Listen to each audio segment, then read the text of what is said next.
본 오디오북은 조예신 성우님의 제자 10명이 구성한 졸업작품입니다. 제목 나에게 낭독. 지은이, 서혜정, 송정희. 출판사 페이퍼타이거. 이야기와 낭독자 나는 고양이로 쏘이다. 송병호. 당신을 기다리는 이 하루. 김효범. 낯선 사람에게 말 걸기. 박미희. 강아지똥. 장동미. 기다리 아저씨. 김지연. 오만과 편견. 강윤선. 청춘은 아름다워라. 송지은. 아주 오래된 농담. 강소미. 보헤미안 스캔들. 홍나영. 사랑하기 좋은 날 이금희입니다.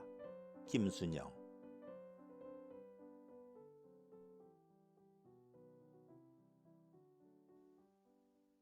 나는 고양이로 쏘이다. 나는 고양이다. 이름은 아직 없다. 어디서 태어났는지 전혀 짐작이 가지 않는다. 다만 어두침침하고 눅눅한 곳에서 야옹 야옹 울고 있었던 것만은 기억한다. 여기서 나는 처음으로 인간이라는 것을 보았다.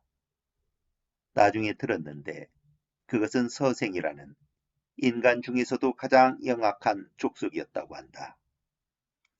이 서생이라는 족속은 이따금 우리 고양이들을 잡아 삶아 먹는다는 이야기도 들린다.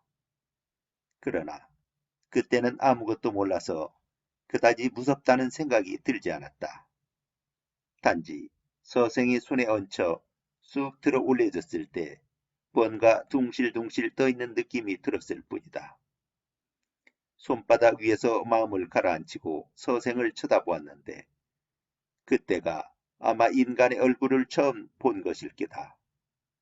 참 묘하게 생긴 족속이구나 했던 기억이 지금도 남아있다. 우선 털로 덮여 있어야 할 얼굴이 반질반질한 게 마치 주전자 같았다. 나중에 다른 고양이들도 많이 만났지만 이런 등신 같은 족속은 한 번도 본 적이 없다. 게다가 얼굴 가운데가 너무 튀어나와 있었다. 그리고 구멍 안에서 묵묵 연기를 내뿜고 있었는데 코가 메어서 견딜 수가 없었다. 그것은 인간들이 피우는 담배였다는 사실을 최근에서야 겨우 알았다. 서생이 손바닥 위에서 잠시 기분 좋게 앉아있나 싶었는데 벼랑간 엄청난 속도로 움직이기 시작했다. 서생이 움직이는 건 내가 움직이는 건지 모르겠지만 눈이 핑핑 돌고 속이 울렁거렸다. 도저히 살 수 없겠구나 생각한 순간 털썩 소리가 나면서 눈에서 불꽃이 튀었다. 거기까지는 생각났지만 그 후에는 무슨 일이 일어났는지 아무리 생각해내려 해도 떠오르지 않았다. 문득 정신을 차리고 보니 서생은 보이지 않는다. 그 많던 형제 자매들도 한 마리도 곁에 없다. 소중한 어머니마저 모습을 감췄다.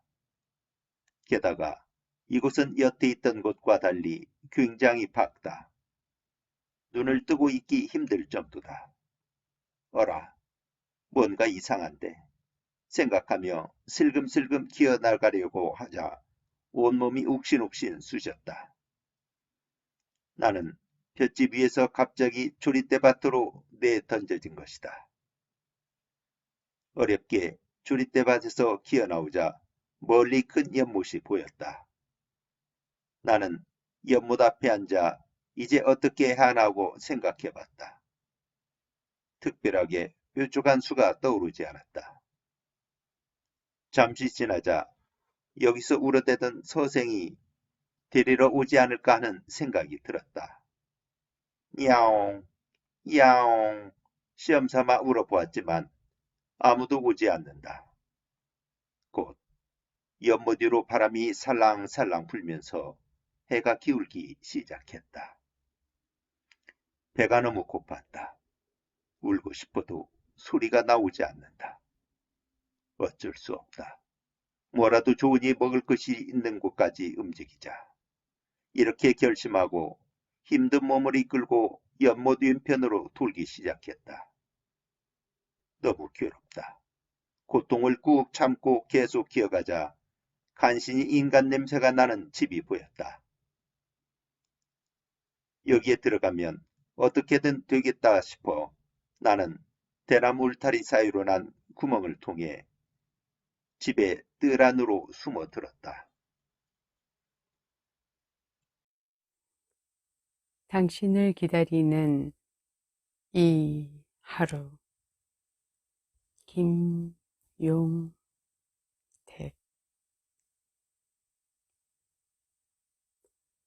하루 종일 당신을 기다렸습니다. 당신을 기다리는 이 하루. 내 눈과 내 귀는 오직 당신이 오실 그 길로 열어졌습니다. 당신을 기다리는 동안 당신이 오실 그 길에 새로 핀 단풍잎 하나만 살랑여도 내 가슴 뛰고 단풍나무 잎새로 당신 모습이 찾아졌습니다. 당신을 기다리는 그 긴 기다림의 고요는 운동장을 지나는 물새 발작 소리까지 다 들렸습니다. 기다려도 그대 오지 않는 이 하루의 고요가 점점 정막으로 변하여 해저문 내 길이 지워졌습니다.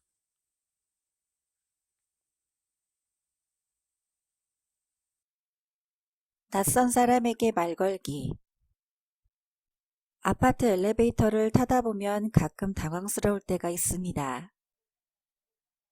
날이 좀 풀렸어. 그렇지.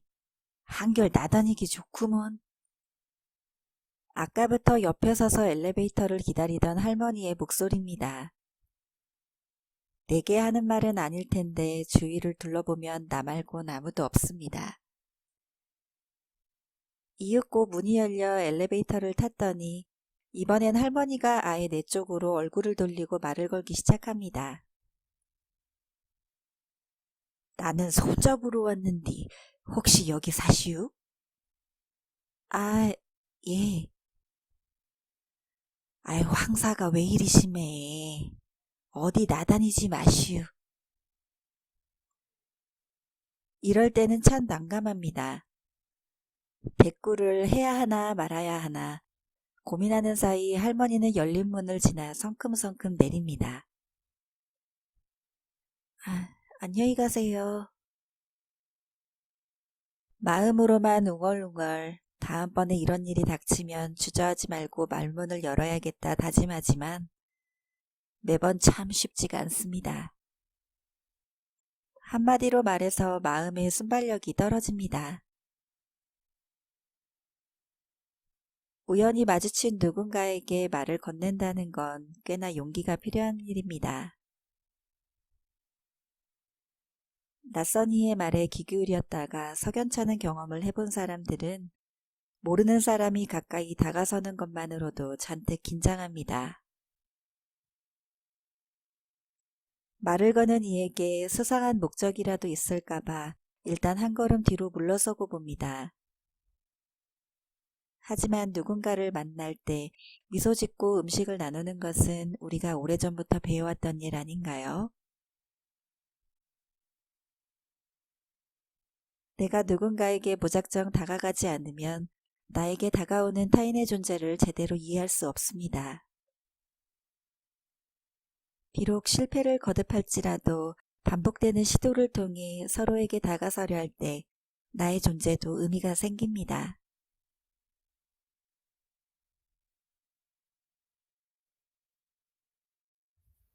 강아지 똥. 도리네의 흰둥이가 똥을 넣었어요.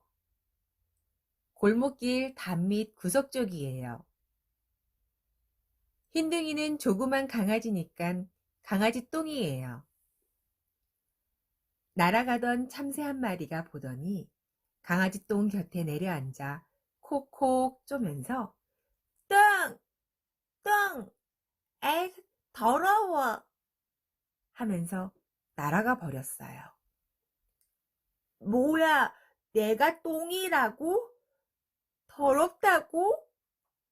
강아지 똥은 화도 나고 서러워서 눈물이 나왔어요. 보슬보슬 봄비가 내렸어요. 강아지 똥 앞에 파란 민들레 싹이 돋아났어요. 너는 뭐니? 강아지 똥이 물었어요. 난 예쁜 꽃을 피우는 민들레야. 얼마만큼 예쁘니? 하늘의 별만큼 고우니? 그래, 방실방실 빛나. 어떻게 그렇게 예쁜 꽃을 피우니? 그건 하나님이 비를 내려주시고 따뜻한 햇볕을 쬐어주시기 때문이야. 그래, 그렇구나. 강아지 똥은 민들레가 부러워 한숨이 나왔어요. 그런데 한 가지 꼭 필요한 게 있어. 민들레가 말하면서 강아지 똥을 봤어요. 너가 거름이 돼줘야 한단다? 내가 거름이 되다니? 내 몸뚱이를 고스란히 녹여 내 몸속으로 들어와야 해. 그래야만 별처럼 고운 꽃이 핀단다? 어머나, 그러니? 정말 그러니? 강아지 똥은 얼마나 기뻤던지 민들레 싹을 힘껏 껴안아 버렸어요. 비는 사흘 동안 내렸어요. 강아지 똥은 온몸이 비에 맞아 자디잘게 부서졌어요. 부서진 채 땅속으로 스며들어가 민들레 뿌리로 모여들었어요. 줄기를 타고 올라가 꽃봉오리를 맺었어요. 봄이 한창인 어느 날, 민들레 싹은 한 송이 아름다운 꽃을 피웠어요. 향긋한 꽃냄새가 바람을 타고 퍼져나갔어요. 방긋방긋 웃는 꽃송이엔 귀여운 강아지 똥에 눈물겨운 사랑이 가득 어려 있었어요. 권정생, 강아지 똥 중에서. 대학에 돌아와 책을 보니 너무 기뻐요. 제가 진짜 학생이구나 하는 생각이 들어요. 뉴욕에 있을 땐 학교에서 책을 보면서 느꼈던 이 고요함을 찾을 수 없었거든요. 대학 생활이 너무 만족스러워요. 책을 읽고 공부를 하고 수업을 들으면 활기가 솟아요. 마음이 지치면 체육관이나 운동장으로 나갈 수도 있고 항상 같은 생각을 하는 마음 잘 통하는 친구도 만날 수 있어요. 저녁 시간이면 다른 일은 하지 않고 오직 친구와 밤새도록 이야기를 나누고 마치 우리가 전 세계의 어려운 문제를 다 해결한 듯이 들뜬 마음을 가진 채 잠자리에 들기도 한답니다. 틈만 나면 사소한 이야기를 꺼내고 그 이야기에 농담을 더하고 자기 재치에 스스로 감탄하기도 하죠. 중요한 것은 큰 기쁨이 아니에요. 작은 것에서 큰 기쁨을 만들어가면 돼요. 아저씨, 저는 진정한 행복의 비결을 발견했어요. 바로 현재를 사는 거예요. 과거 일을 계속 후회하거나 미래만 바라보는 것이 아니라 지금 이 순간에 최고의 행복을 찾으면 돼요. 저는 매 순간을 즐기기로 했어요. 그리고 내가 삶을 즐기고 있다는 사실을 언제나 잊지 않으려고 해요. 많은 사람들이 삶을 살아가는 것이 아니라 경주를 하는 것만 같아요. 결승선을 향해 달리느라 숨이 가빠서 우리 옆을 지나고 있는 아름다운 풍경들을 놓치고 말아요. 결승선에 도착한 것과 그렇지 못한 것에 별반 차이가 없다는 사실을 깨달았을 땐 이미 너무 늙고 지쳐버린 상태가 아닐까요? 저는 결심했어요. 길가에 앉아 작은 행복을 쌓기로 말이에요. 위대한 작가가 되지 못한다고 해도 괜찮아요. 제가 꼭 철학자 같지 않나요? 아저씨의 영원한 친구, 주디로부터. 오만과 편견. 그들이 개울 쪽으로 잔디밭을 가로질러 건널 때 엘리자베스는 다시 한번 집을 보려고 돌아섰다. 삼촌 내외도 걸음을 멈췄다. 엘리자베스는 저 건물이 언제쯤 지어졌을까 하고 생각했다. 바로 그 순간 다하시가 마구간이 연결된 집 뒤편에서 갑자기 튀어나왔다. 둘 사이의 거리는 20m도 못 되었고 다하시가 너무나 갑작스레 나타난 바람에 엘리자베스는 그를 피할 수 없었다. 곧 두 사람의 눈이 마주쳤고 서로의 뺨이 붉게 물들었다. 다하시도 몹시 놀랐는지 한동안 움직일 줄 몰랐다. 하지만 이내 평정을 되찾고 그들에게 다가와 완벽하지는 않지만 정중한 태도로 엘리자베스에게 말을 걸었다. 엘리자베스는 처음엔 본능적으로 몸을 돌렸지만 다하시가 계속 다가왔기에 당황한 모습을 감추지 못한 상태에서 그의 인사를 받아야 했다. 삼촌 내외는 다하시가 엘리자베스에게 말을 하고 있는 동안 약간 떨어져서 서 있었다. 놀란 엘리자베스는 그와 눈도 제대로 마주치지 못했다. 가족의 안부를 묻는 그의 질문에 본인이 무슨 대답을 하고 있는지도 몰랐다. 갑자기 변한 다하시의 태도가 그녀는 당황스러웠다. 그가 계속 말을 꺼낼 때마다 그 당황스러움은 더욱 커져만 갔다.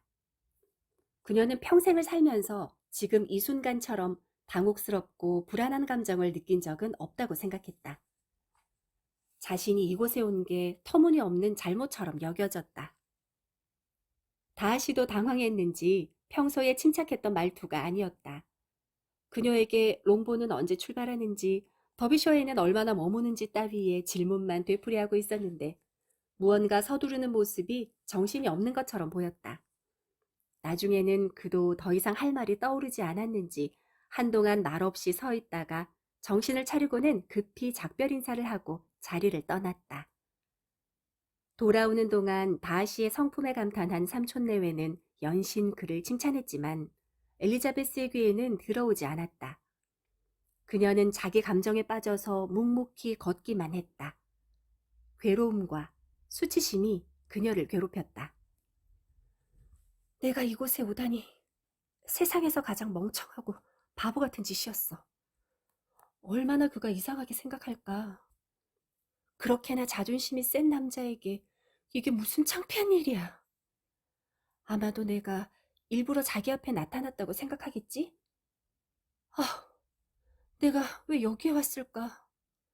그 사람은 왜 또 예정보다 하루를 당겨서 왔을까? 엘리자베스는 몇 번이고 다하시와의 재회를 떠올리며 얼굴을 붉혔다. 달라진 그의 태도를 어떻게 받아들여야 할지 판단이 안 섰다. 그가 먼저 말을 건네는 것 자체가 놀라운 일이었다. 더구나 그렇게나 정중한 태도로 가족의 안부까지 물어보다니.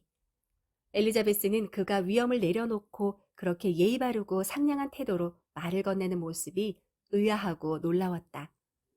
한 번도 그런 모습을 보인 적이 없었다.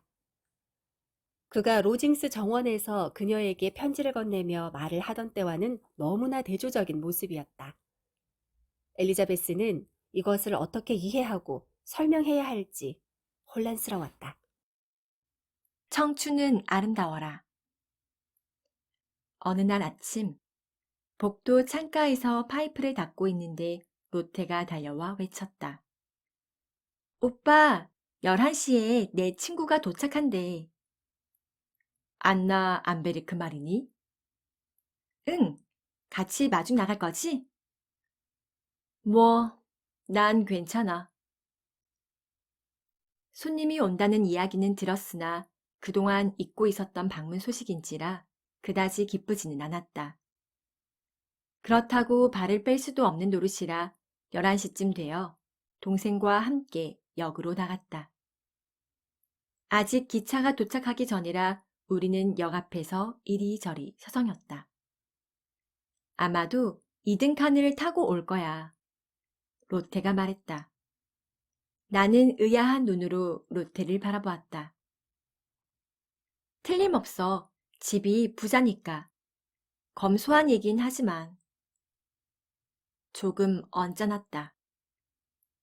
고상한 숙녀가 커다란 트렁크를 들고 2등 칸에서 내린다니.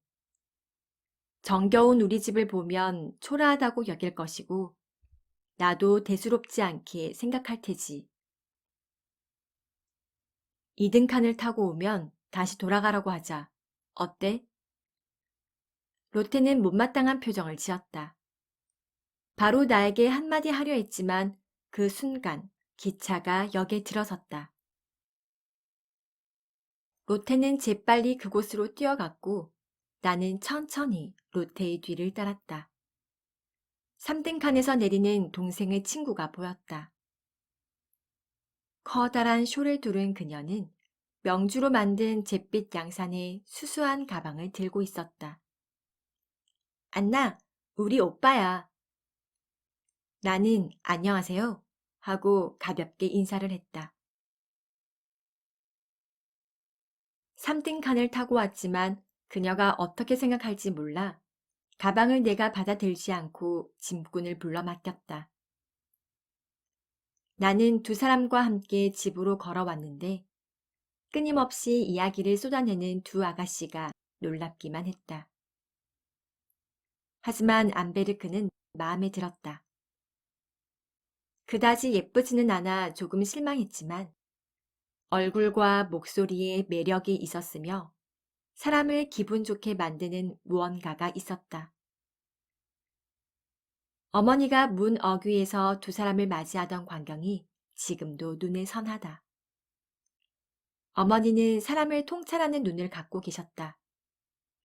어머니가 위아래로 훑어본 후 웃으며 맞아들이는 사람이라면 편하고 즐겁게 어울릴 수 있는 상대였다. 지금도 기억한다. 어머니는 유심히 안나의 눈을 보시더니 곧 두 손을 내밀어 말없이 그녀를 맞아들였다. 안나를 식구처럼 편하게 대하는 어머니의 모습에 그녀를 잘 몰라서 불안해하던 나의 마음도 눈 녹듯이 사라졌다. 안나도 우리가 내민 손을 순수하게 받아들였고 우리는 마치 처음부터 한 식구였던 것처럼 자연스럽게 어울렸다.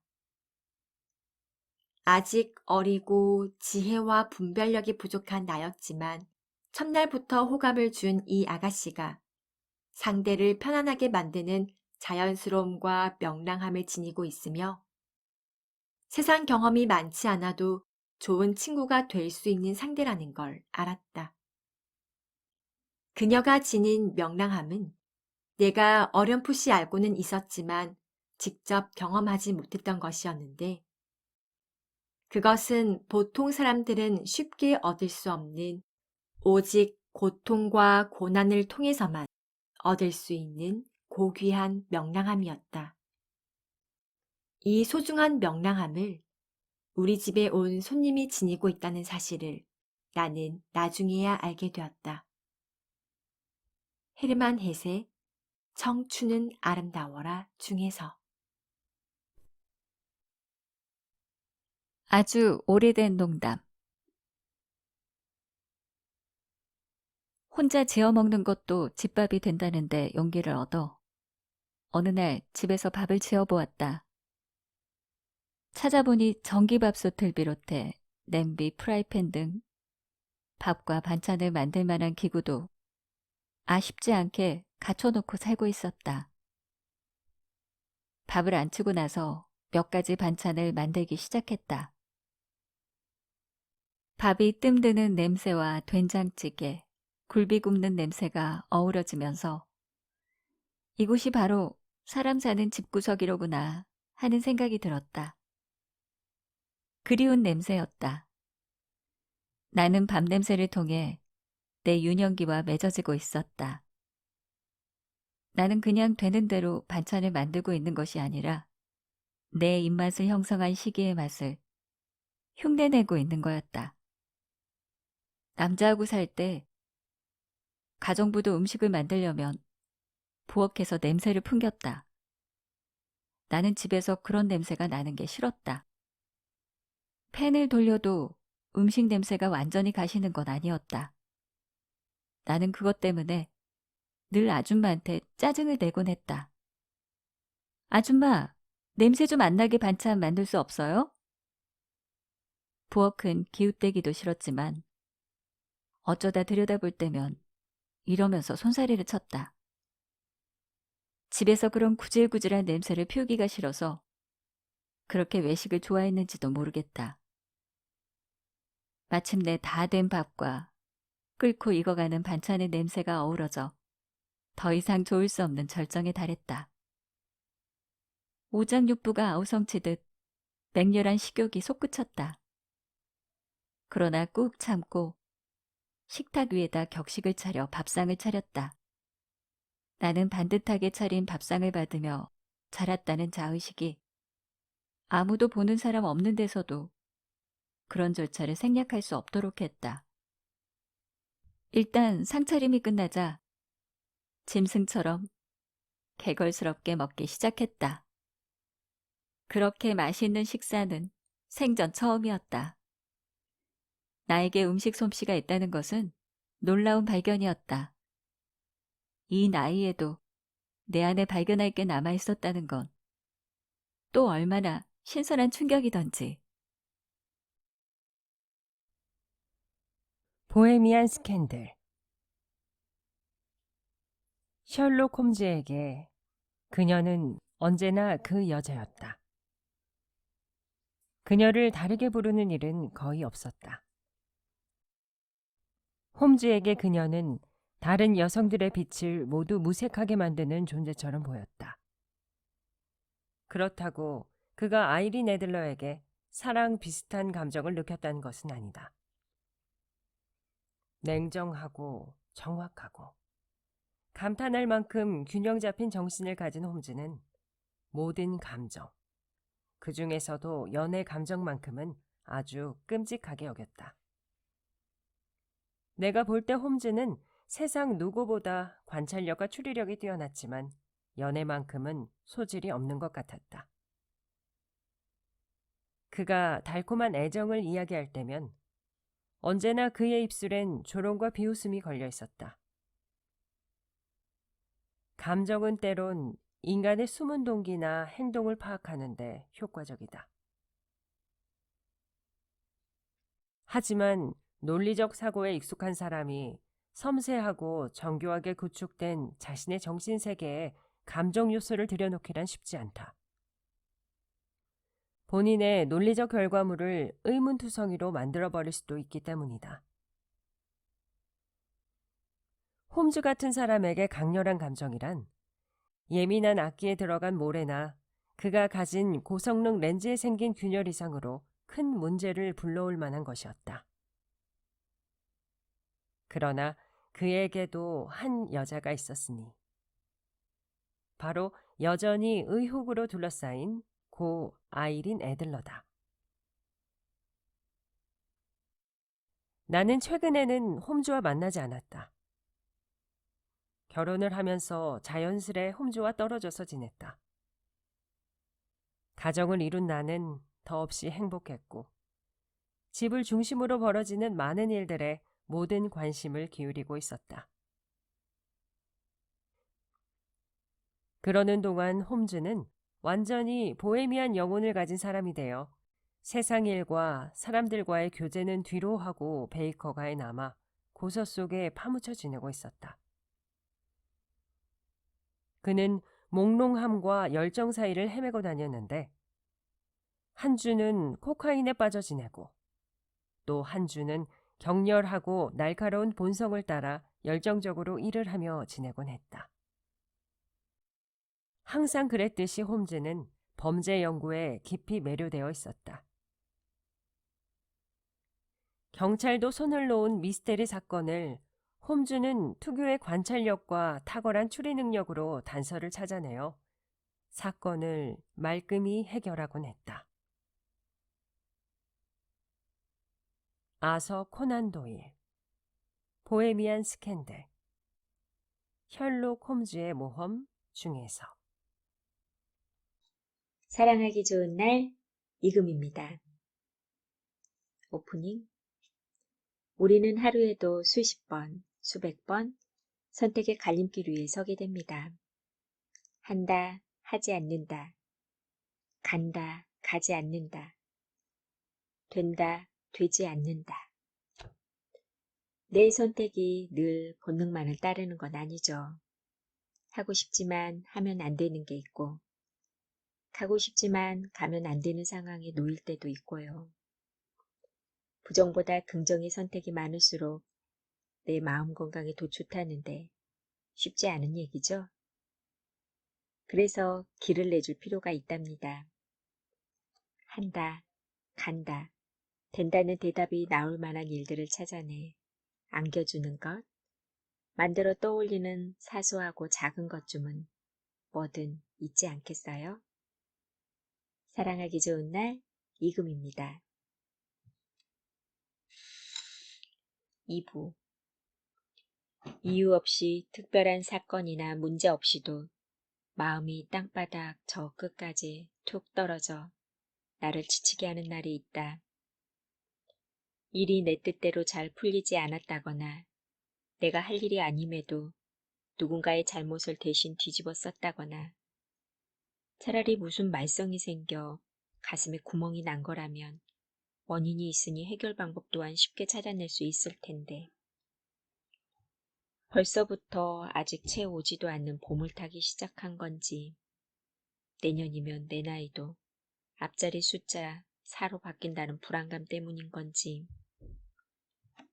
며칠이나 이어진 알 수 없는 무기력함에 퇴근하고 집에 돌아와 그대로 축 해파리 마냥 늘어져 있는 내게 친구가 무슨 일이냐고 안부 전화를 걸어온 거다. 카톡 프로필 사진이 없음으로 뜨는 걸 보고 연락을 안 하려야 안 할 수가 없었다고. 몰라, 우울해, 재미없어, 다 귀찮아, 다 싫어. 투정 듬뿍 섞어 불평불만 늘어놓는 내게 친구가 말했다. 안 되겠네. 내가 지금 갈 테니까 너 옷 갈아입지 말고 딱 기다려. 남편한테 아이까지 맡겨놓고 우리 집까지 한 걸음에 달려온 내 친구. 자기 집 냉장고에 있는 온갖 식재료 싹 다 챙겨 들고 와선 밤늦은 시간 갑자기 요리를 해대기 시작했다. 우울할 땐 잘 먹는 게 최고야. 사는 게 뭐 있냐. 잘 먹고 잘 자고 그러면 되는 거지. 먹는 건 그렇다 치고 잠은 잘 자는 거야? 맛있는 냄새에 솔솔 풍기며 나를 위해 주방을 초토화시키는 친구 뒷모습을 바라보며 몰라. 퉁명스럽게 툭 내벗고는 옷 좀 갈아입겠다는 핑계로 자리를 피해버렸다. 방문 밖에선 친구의 흥얼대는 노랫소리가 들려오고 문만 열고 나가면 나를 반겨줄 누군가가 있다는 게 왜 그렇게 마음 뭉클하던지. 그래서 느꼈다. 나는 우울했던 게 아니라 그저 외로웠던 거구나. 오랜만에 누군가와 우리 집 식탁에 마주보고 앉아 한참을 깔깔대며 떠들고 이러다 식겠다. 얼른 먹자 하며 허기진 배를 채우고 별거 아닌 사소한 일상에도 이렇게나 크게 웃을 수 있는 것을 사람만한 피로회복제가 없다는 걸 왜 자꾸 잊게 될까. 클로징. 사랑하기 좋은 날 이금희입니다.